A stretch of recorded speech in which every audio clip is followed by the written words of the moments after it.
Hello, my dear engineers and railway aspirants. Welcome back to the channel and welcoming you all to another exam analysis video.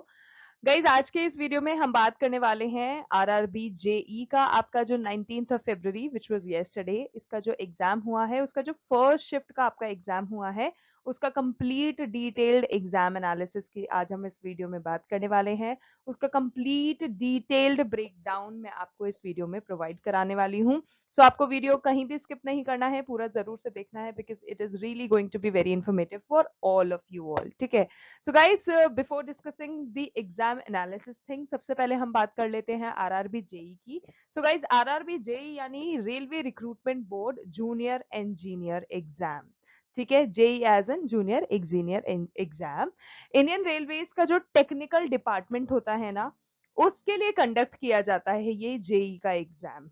इस exam के through junior engineers, depot material superintendent और भी chemical और metallurgical assistants जो होते हैं, ऐसे जो टेक्निकल पोस्ट पर रिक्रूटमेंट जिनकी की जाती है उनके लिए वैकेंसी निकाली जाती है, जिसके लिए काफी सारे इंजीनियर स्टूडेंट्स, काफी सारे ऐसे बच्चे जो कि इस पर्टिकुलर फील्ड में अपने आप को देखना चाहते हैं, they do fill up the form, they do apply for it and then they do appear for the examination. ठीक है, क्योंकि ये जो एग्जाम है ये इंजीनियरिंग बैकग्राउंड जो बैकग्राउंड वाले कैंडिडेट्स होते हैं उनके लिए बहुत ज्यादा इंपॉर्टेंट होता है, क्योंकि ये एक prestigious it is very very very prestigious और बहुत ही ज्यादा स्टेबल गवर्नमेंट जॉब अपॉर्चुनिटी मानी जाती है। इसीलिए वो सारे बच्चे जो भी अपने टेक्निकल बैकग्राउंड से रिलेटेड हैं वो इन पर्टिकुलर एग्जाम्स को देते हैं, क्योंकि दे देमसेल्व्स वांट कि भाई कुछ इस तरह का उनके लिए हो जहां पर वो अपने आप को स्टेबल और सेफ फील करा सकें while performing for the government departments. तो उस उनके लिए ये एग्जाम बहुत ज्यादा जरूरी है। अब बात करें आज के एनालिसिस की, तो गाइस आज के एनालिसिस में मेनली क्योंकि सीबीटी 1 का आपका एग्जाम हुआ है, तो सीबीटी 1 के जो पैटर्न होते हैं और जो स्टूडेंट्स का फीडबैक हमें मिला है उनके द्वारा जो हमें क्वेश्चंस पता लगे हैं जो कि आपके पेपर में पूछे गए हैं, वो सारी ही चीजें मैं आपको वीडियो में आगे बताने वाली हूँ। So yes, let's quickly move into the video and yes before getting into it, मैं चाहती हूँ अगर आप चैनल पे नए हो, चैनल को आपने अभी तक सब्सक्राइब नहीं करा है तो जरूर से जाओ चैनल को जल्दी से सब्सक्राइब कर लो, नोटिफिकेशन बेल आइकन को हिट कर दो so that you never miss any update coming from us. ठीक है, now let's look for the questions. So guys सबसे पहले हम देख लेते हैं ओवरऑल पेपर का डिफिकल्टी लेवल कैसा रहा है आपका, जो कि हमें स्टूडेंट्स के फीडबैक के द्वारा पता चला है। तो गाइस ओवरऑल जो आज का पेपर का लेवल रहा है आपका वो मॉडरेट रहा है, जिसमें मैथमेटिक्स की बात करें तो गाइस मॉडरेट लेवल की आपकी मैथमेटिक्स आई थी। रीजनिंग की बात करें तो इजी टू मॉडरेट आपकी रीजनिंग देखने को मिली। साइंस जो थी वो काफी ज्यादा बैलेंस्ड थी और जो जनरल अवेयरनेस थे उसमें करंट अफेयर्स काफी ज्यादा नोटिसेबल थे।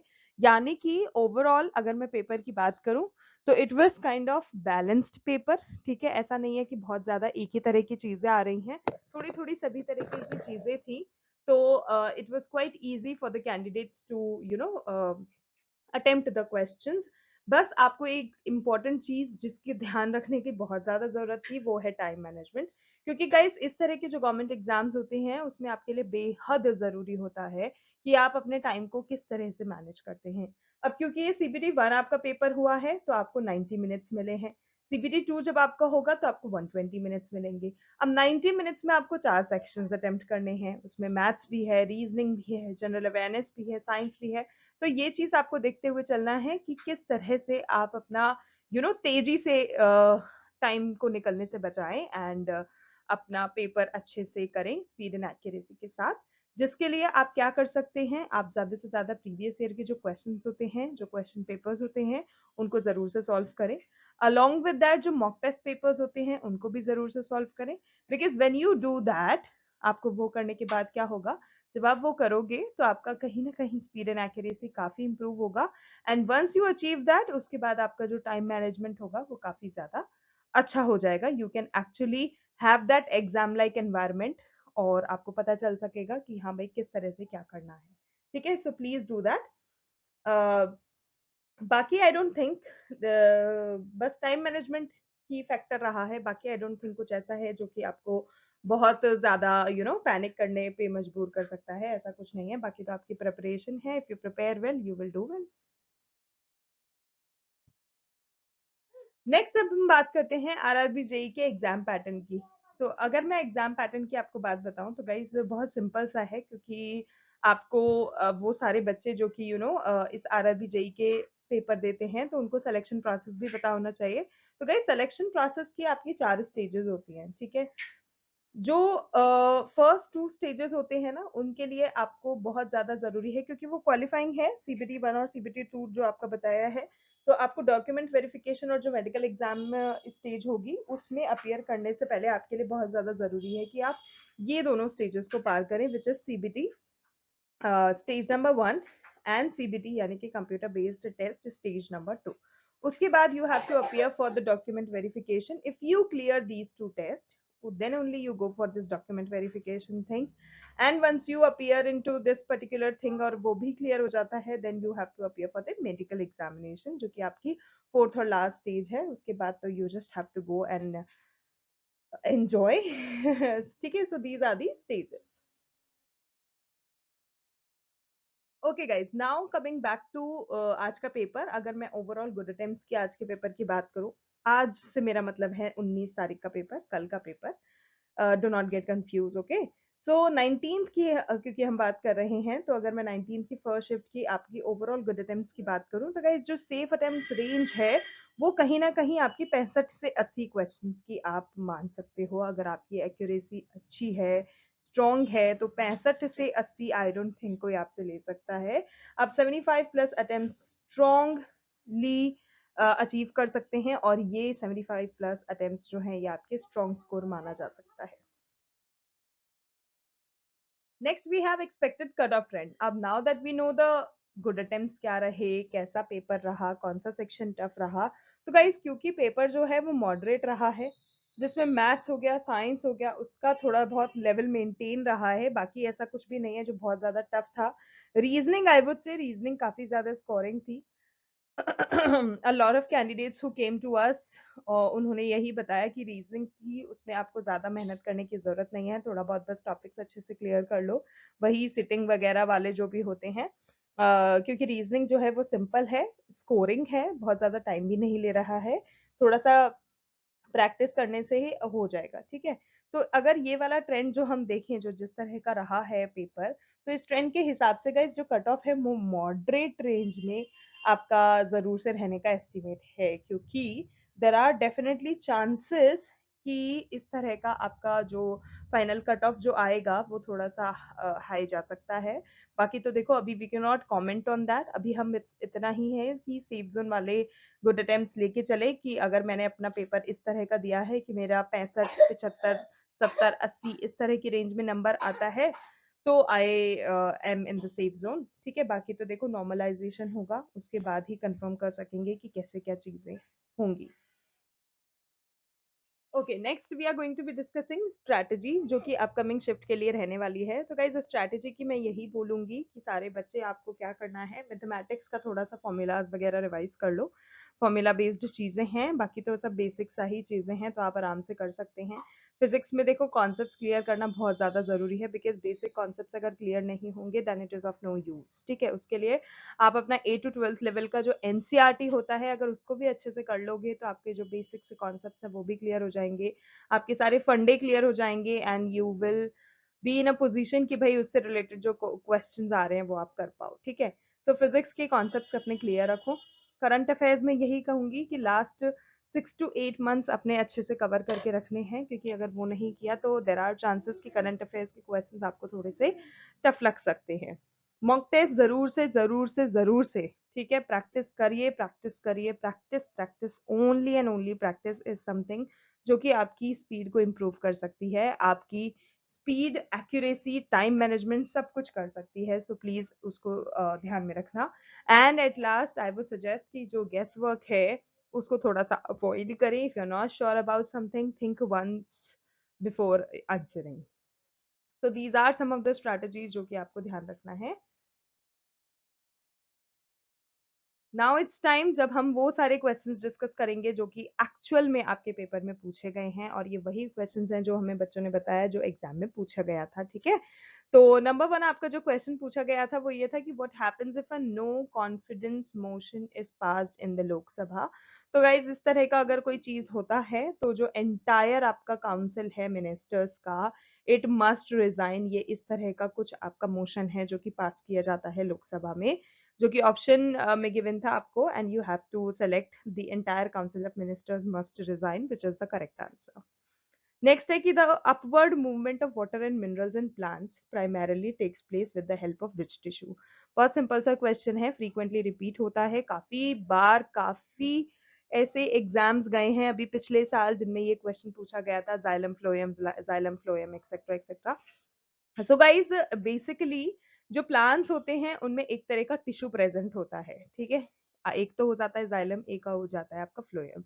जो जाइलम होता है उसका काम क्या होता है, उसका काम क्या होता है कि जो प्लांट्स होते हैं उनमें जो वाटर हो गया, जो मिनरल्स हो गया, उसको बेसिकली नीचे से यानी कि रूट्स से लेके ऊपर तक ट्रांसफर करना है अपवर्ड मूवमेंट के द्वारा। वो जो वाटर है, जो मिनरल्स हैं प्लांट्स में, वो किस तरह से लेके जाना है, कहाँ लेके जाना है, कैसे लेके जाना है, ये सब कुछ जो है जाइलम ध्यान रखता है। So xylem is the correct answer.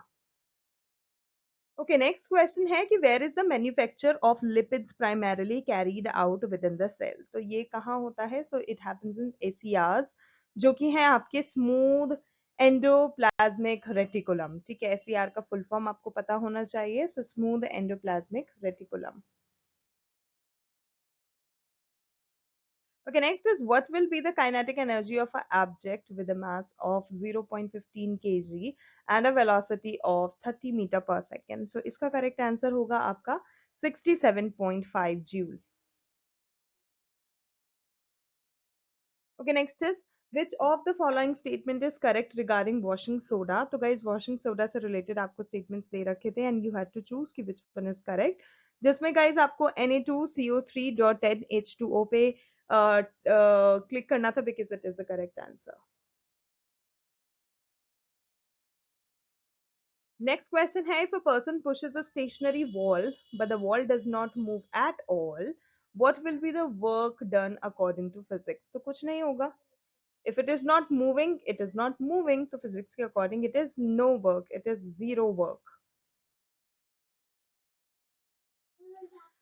When was the first census of British India conducted? तो इसका मतलब यही है कि आपसे पूछा गया था कि सेंसस सर्वे शुरू कब से हुए थे।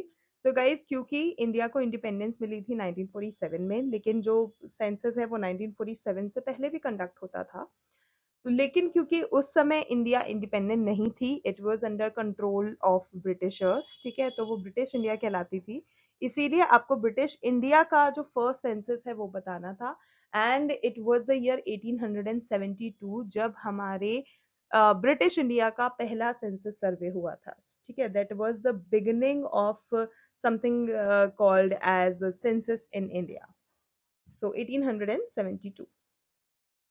Next up we have, if the current flowing through a straight current carrying conductor is doubled, ठीक है, उसको डबल कर दिया जाता है, then what will be the effect on the intensity of the magnetic field produced around it? तो guys उसमें कुछ नहीं होगा, उसमें क्या होगा, जो मैग्नेटिक फील्ड होती है वो डबल हो जाएगी।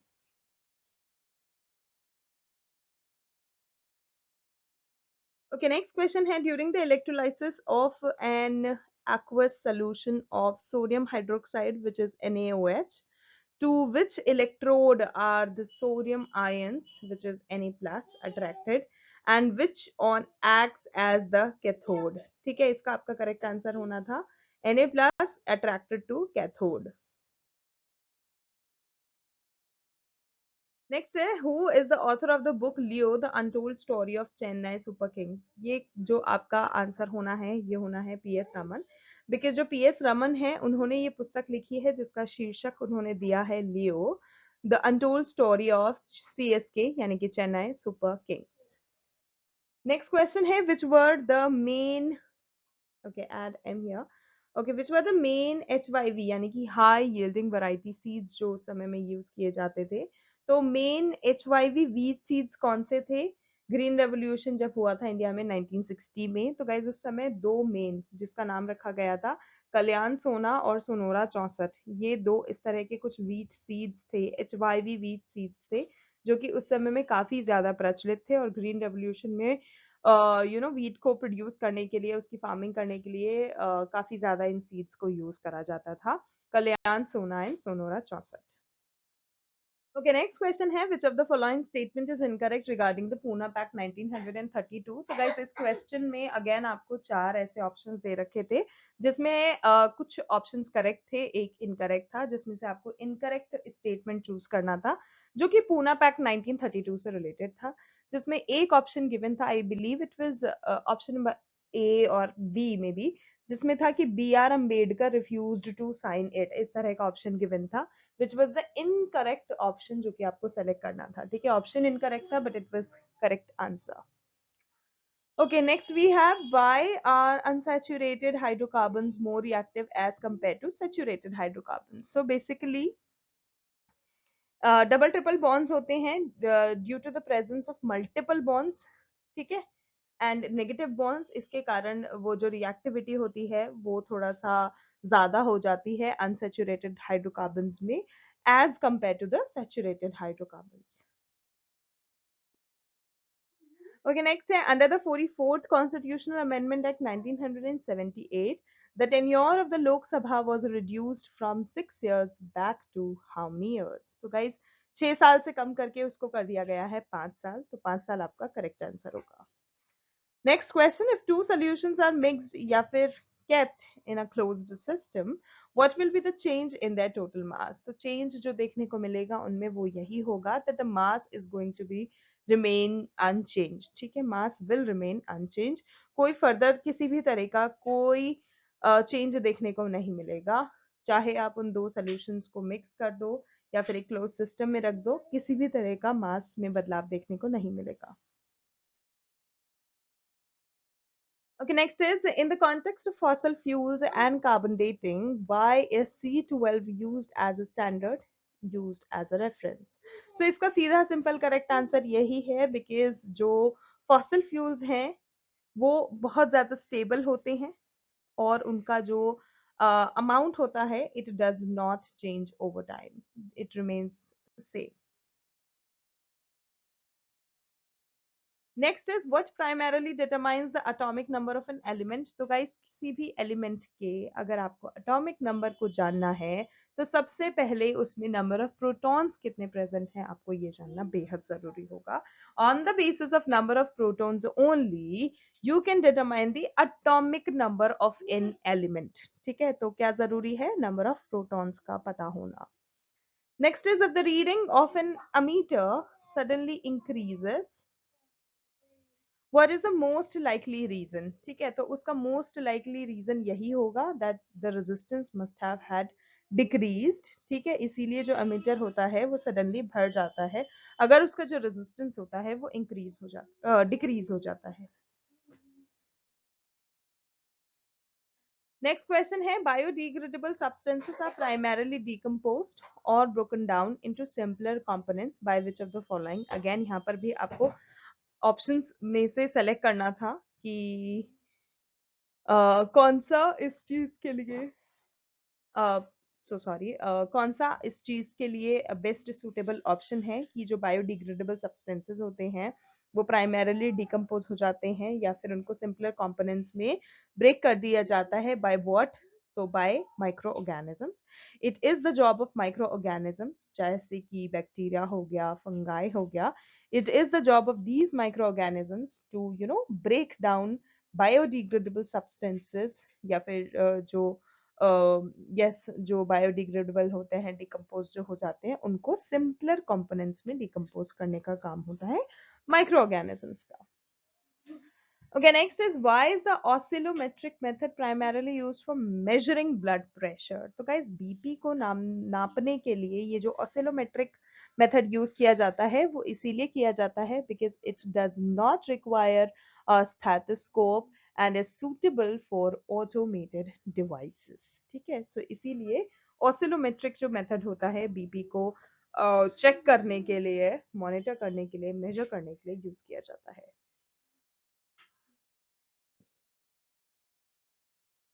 नेक्स्ट क्वेश्चन है, the global hunger index 2024 published in the month of October 2024, India ranked 105th out of a total of how many countries? India की पोजीशन आपको क्वेश्चन में ही पता चल गई कि इंडिया की जो पोजीशन थी वो थी 105, लेकिन 105 कितनी कंट्रीज में से? तो उसका जवाब होगा 127 कंट्रीज में से। सो 127 कंट्रीज आपका करेक्ट आंसर होगा, because out of 127 countries it is 105th जो रैंक है वो इंडिया की है। नेक्स्ट है, what is the primary function of the rough endoplasmic reticulum? Rough endoplasmic reticulum यानी कि RER, इसका जो प्राइमरी फंक्शन होता है वो होता है synthesis of proteins. Okay, next, and I believe it is the last question for today's video we have is, who is the current chairman of UPSC? ठीक है, UPSC is union public service commission. ठीक है, इसका जल्दी से full form बता दो, अगर आपको पता है तो कमेंट में करके। सो करंट चेयरमैन की अगर हम बात करें तो it is doctor Ajay Kumar, और डॉक्टर अजय कुमार से पहले यूपीएससी के जो चेयरमैन थे वो भी आपको उनका नाम भी ऑप्शन में ही गिवन था, तो जरूर से बताना अगर आपको पता है तो करंट चेयरमैन है यूपीएससी के डॉक्टर अजय कुमार, जिन्होंने ये पोजीशन टुक ओवर करा है 2025 में ही, सक्सीडिंग मिसेस प्रीति सुदान, जो कि अब आपको पता चल गया, जो मैं नाम जानना चाहती थी आपसे। एंड उनके टेन्योर की बात करें तो उनका जो टेन्योर है वो आप खत्म हो जाएगा until October 2027। ठीक है, so 2027 तक उनका ये जो टेन्योर है ये चलने वाला है, for which he has been appointed for। ठीक है, तो गाइज ये था हमारा आरआरबी जेई 19 फरवरी 2026 की जो फर्स्ट शिफ्ट हुआ है उसके एग्जाम एनालिसिस का कंप्लीट और डिटेल्ड ब्रेकडाउन। अगर आपने एग्जाम दिया था तो आपने कितने अटेम्प्ट्स किए हैं, आपको कौन सा सेक्शन टफ लगा, कौन सा इजी सेक्शन लगा आपको, ओवरऑल पेपर आपके लिए आसान रहा या मॉडरेट रहा, कमेंट सेक्शन में जरूर से शेयर करिएगा, because we would love to hear that from you. इसके अलावा अगर आपको वीडियो हेल्पफुल लगा है, इंफॉर्मेटिव लगा है, तो जरूर से लाइक करें, चैनल को सब्सक्राइब करें, शेयर करें और नोटिफिकेशन बेल आइकन को जरूर से हिट करें। मिलते हैं नेक्स्ट शिफ्ट एनालिसिस के वीडियो के साथ। All the best to all my future junior engineers. ठीक है, गुड लक एंड यस, अगर आप चाहते हैं इसी तरह के और वीडियोस को देखना तो प्लीज जरूर से कमेंट करिएगा, और अगर किसी पर्टिकुलर वीडियो का पर्टिकुलर टॉपिक पे कोई वीडियो चाहिए तो वो भी जरूर से शेयर करिएगा। We would love to know that. आज के लिए गाइस बस इतना ही। Thank you so much for your time, thank you so much for watching. We will see you in our next video. तब तक के लिए all the very best to all my candidates.